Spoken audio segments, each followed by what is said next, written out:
dostlar, şimdi ne yapıyoruz? Yeni aldığımız sacımızı güzelce pilliyoruz. Yüksek sesle konuş, su sesi senden baskın. Biraz kül, biraz da toprakla şöyle güzelce sacımızı ne yapacağız? Pilleyeceğiz. Buradan sevgili kardeşim İsmail'e söylüyorum, saç böyle küllenir.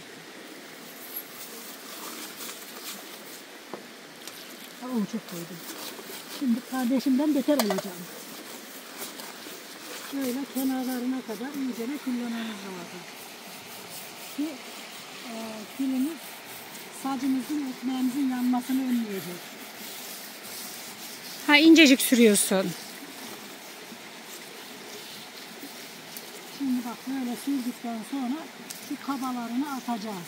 Çünkü bu kabalar bize zarar verir. Dökülür, vurmaz ekmeğimize diye. Bakın böyle külledikten sonra ne yapıyoruz? Şuradaki kuru külümüzden şöyle serpiştiriyoruz. Ki bu küller de buraya yapışınca daha bir kalın olacak.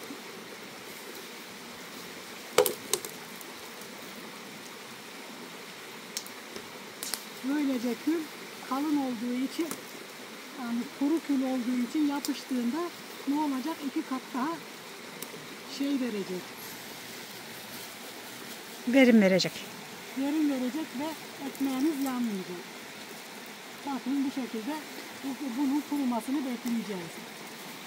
Hadi bakalım. Bakın dostlar, geldik doğaya. Yufka ekmek yapacağız Allah izin verirse dağda kendimizce. İnşallah sizler de evlerinizde, balkonlarınızda yapabilirsiniz. Unumuz tam buğday unu, kepekli. Değirmenden aldık. Evet, değirmenden aldık, hemen çabucak İnşallah açılır ve güzel bir ekmeğimiz olur.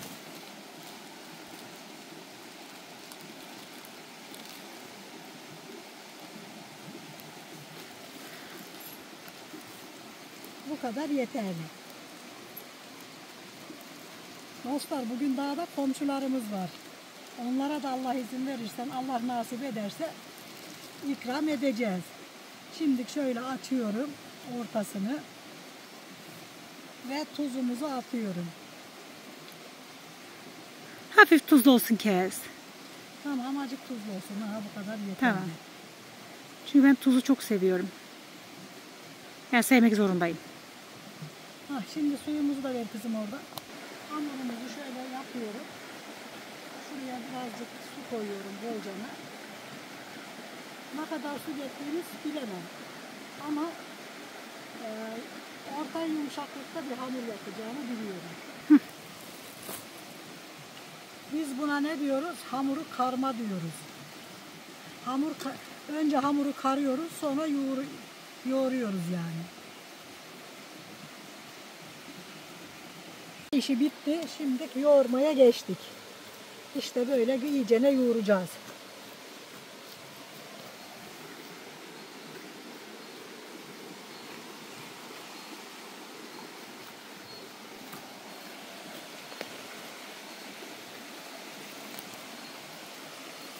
Böyle elimizi sulayarak yoğurursak gayet güzel, elimiz de acımaz hem de hamurumuz özlü olur.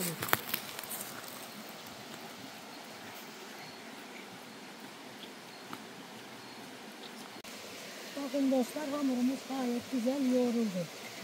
Şimdi ne zamanı? Bezeleme zamanı. Sacımıza göre biraz bezelerimizi küçük alacağız.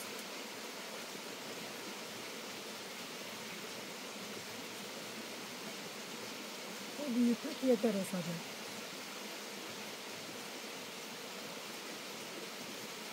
Şimdi bezelerimizi yapıp böyle koyacağım.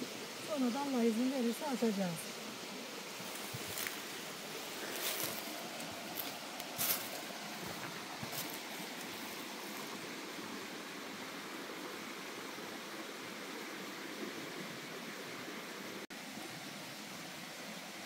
Ne yapıyorsun?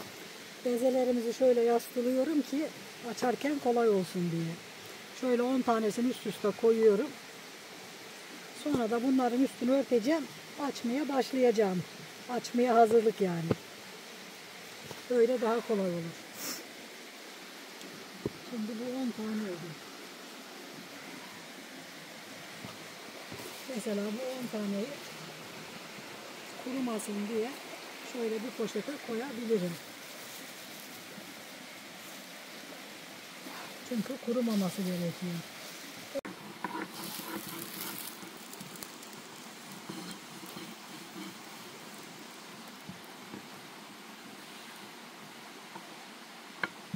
Ekmek açmanın püf noktaları var mı?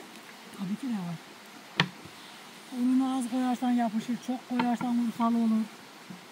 Unlu olur. Onun için ortasını bulmak lazım.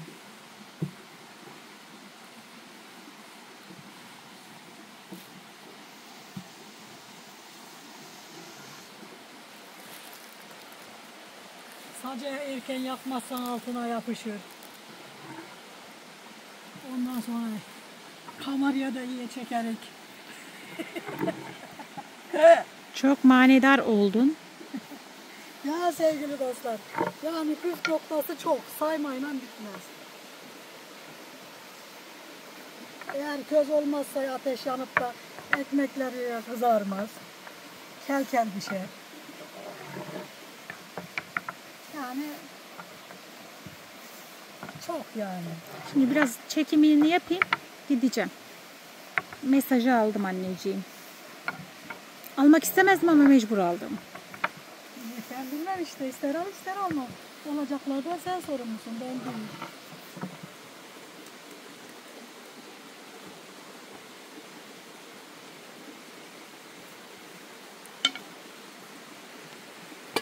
Hamur diyor ki bezeler yapıştıysa ekmekler de yapışabilir diyor.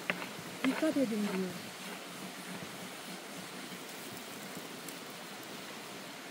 Bir tane nasıl açtığını sıfırdan gösterip öğretir misin bize? Evet, iştaha yapıyor. Bu sıfırdan yapıyorum yani.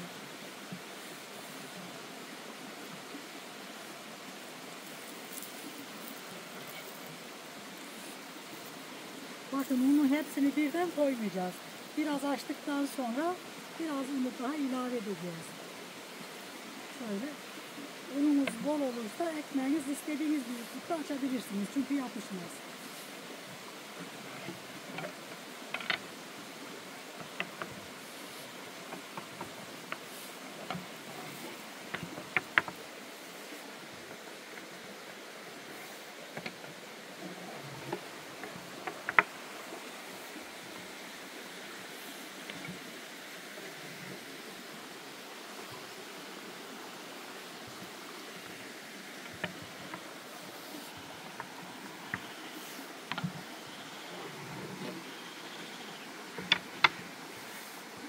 Dostlar sacım küçük olduğu için ben küçük açıyorum. Yoksa bu ekmek daha büyük açılabilir. Evde horozlar bize muhalefet. Burada da kurbağalar. Ya vallahi burada da kurbağalar birleşti. Ha. Tamam. Hemen. Ben gideyim şey alıp geleyim. Bu ateşi yakmak için. Tamam. Şuraya. Hah. Ha öyle. Oy. Yanıyordum ha.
Hadi gel.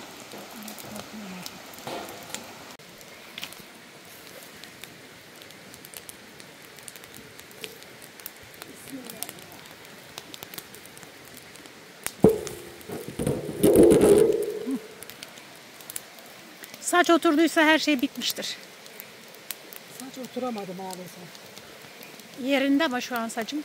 Çok güzel yerinde. Şuraya bir tane taş koymam lazım. Sen yaparsın benim bir tane annem. Şu taşı bana versene. Şunu mu? Ah.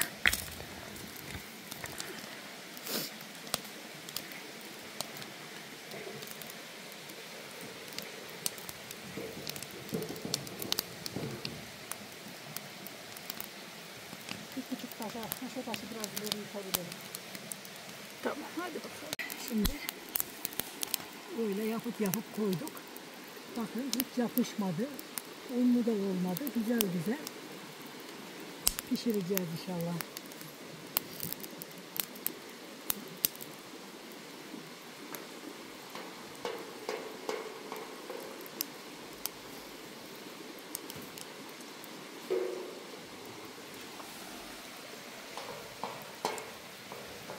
Sacın altı sakin ve közü güzel olursa ekmekler de güzel pişer.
Saç da gitti, ekmek de gitti, hepsi gitti. Yanmazsa yakaladım. İnşallah yanmadı.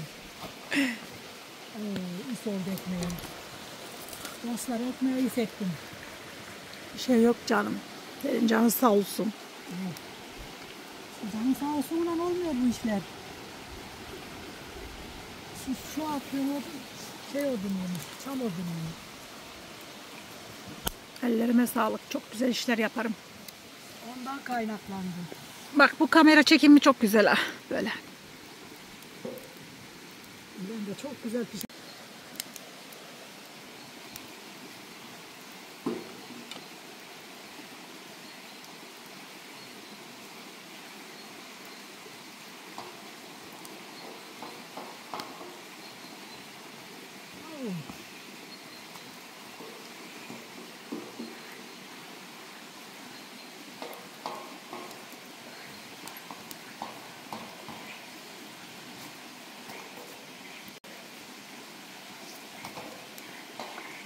Eskiden böyle pişirirlerdi.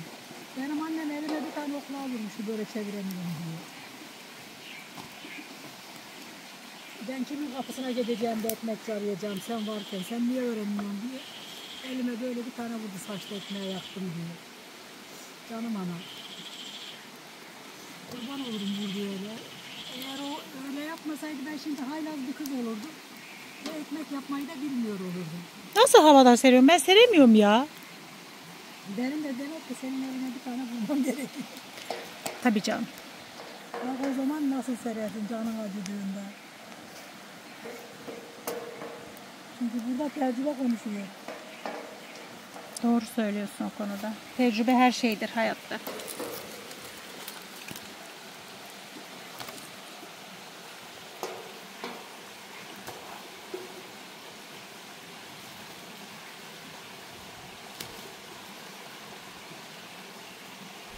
İki tane koy dedim, çok koydum.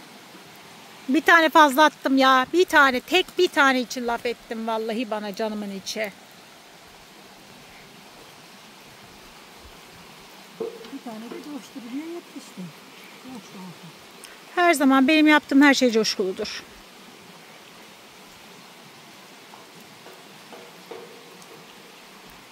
Yalnız ben sabah değil ki dün geceden beri açım. Ben açım diye bağırmak istiyorum. Ben de açım ama şunları pişirdiğimizde ilk işimiz kendimize bir bazlama yapıp yiyelim. Yakma ekmeği. Anan yok burada eline vuracak. Ya vallahi yandı bu ekmek. Bu ekmeği gösterme Dilo. Göstereceğim.